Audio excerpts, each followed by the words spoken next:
Where a property is let on an assured shorthold tenancy agreement, the landlord may seek to recover possession of the property based on Ground 1. Ground 1 is set out in Schedule 2 of the Housing Act 1988, which sets out that a landlord may seek to recover possession of the property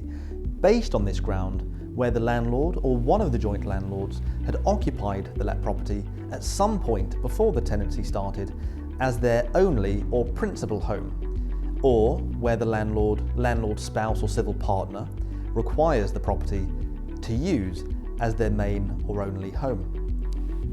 Ground 1 is a mandatory ground for possession, and this does mean if a court is satisfied that the Ground 1 is made out, the court must make an order for possession. However, to rely on Ground 1, a minimum of 2 months' notice must be given in a Section 8 notice, and the tenant cannot be asked to leave the let property before the end of the fixed term.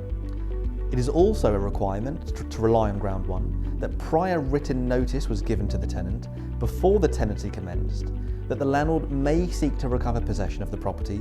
based on Ground 1. The court, however, do have the discretion to waive the requirement for prior notice to have been given to the tenant where the court finds it just and equitable to do so.